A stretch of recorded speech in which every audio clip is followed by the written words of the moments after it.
Bismillahirrahmanirrahim. Alhamdulillahirabbil alamin. Assalatu wassalamu ala israfil anbiya'i wal mursalin wa ala alihi washabihi ajmain.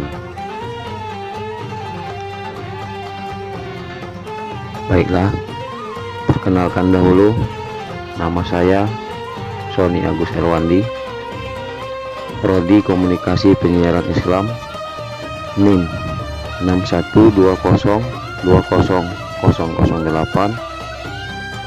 Universitas Muhammadiyah Palembang. Video ini merupakan suatu tugas dari mata kuliah Sejarah Peradaban Islam dengan dosen pengampu yaitu Bapak Dr. Abu Hanifah M.Hum. Baiklah, langsung saja kepada pembahasan sejarah dan peralihan masa kekuasaan. Kerajaan Bani Umayyah didirikan oleh Muawiyah bin Abu Sufyan pada tahun 41 Hijriah atau 661 Masehi di Damaskus dan berlangsung hingga pada tahun 132 Hijriah atau 750 Masehi. Nama dinasti ini diambil dari tokoh Umayyah bin Abdul As-Syams, yaitu kakek buyut dari khalifah pertama Bani Umayyah I, yaitu Muawiyah I. Muawiyah I bin Abu Sufyan adalah seorang politisi handal. Ia ahli administrasi, wawasannya cukup luas, dermawan. Kali pertama dari pengalaman politiknya sebagai penuh Syam pada masa Khalifah Utsman bin Affan cukup mengantar dirinya mampu mengambil kekuasaan dari genggaman keluarga Ali bin Abi Thalib. Tepatnya setelah Husain putra Ali bin Abi Thalib dapat dikalahkan oleh Umayyah. Bani Umayyah adalah salah satu dari keluarga suku Quraisy, keturunan Umayyah bin Abdul Sam bin Abdul Manaf, seorang pemimpin suku Quraisy yang terpandang. Sebagian besar anggota keluarga Bani Umayyah menentang Nabi Muhammad SAW yang menyampaikan Islam. Permusuhan Bani Umayyah berakhir setelah Nabi Muhammad SAW dan para pengikutnya berhasil memasuki kota Mekah. Mereka merasa tidak mampu melawan, akhirnya Bani Umayyah menyerah kepada Nabi Muhammad dan bersedia masuk Islam. Bani Umayyah tergolong yang belakang masuk Islam.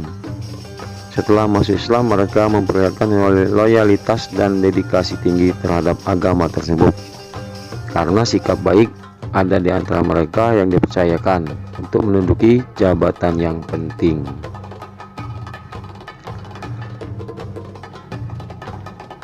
Selanjutnya,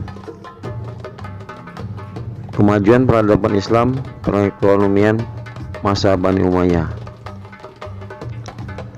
Di antara kebijakan politik yang terjadi masa Daulah Bani Umayyah adalah terjadinya permisahan kekuasaan antara kekuasaan agama dengan kekuasaan politik. Sistem pemerintahan berubah dari demokrasi menjadi monarki.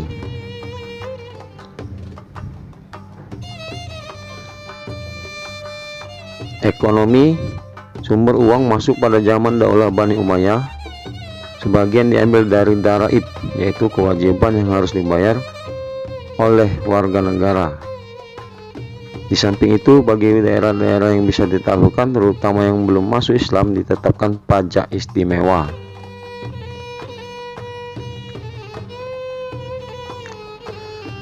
Daulah Bani Umayyah tidak terlalu memperhatikan bidang pendidikan karena mereka fokus dalam bidang politik.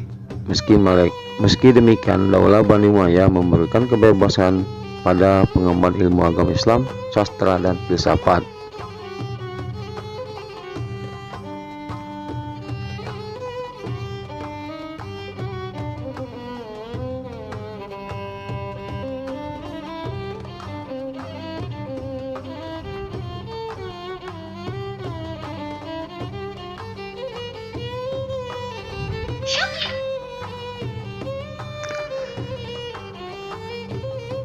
Selanjutnya, selama kurang lebih 90 tahun Daulah Bani Umayyah berkuasa, tentu memiliki kelebihan dan kekurangan. Diawali pemerasan pemindahan kekuasaan, mulai ketidaksukaan terhadap Ali hingga Ali terbunuh.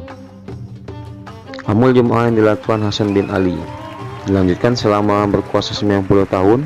Sistem pemerintah yang monarki, diskriminasi terhadap mawali, pemerintahan tangan besi, serta kemajuan-kemajuan telah diraih, berakhir dengan runtuhnya kekuasaan Daulah Bani Umayyah dengan kematian Marwan bin Muhammad, mengisyaratkan bahwa tidak ada yang abadi di dunia ini.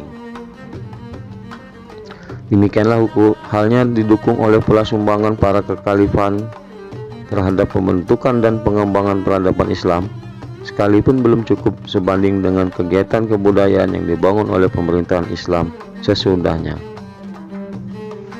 Baiklah, saya kira demikianlah sejarah singkat peradaban Islam pada masa Bani Umayyah.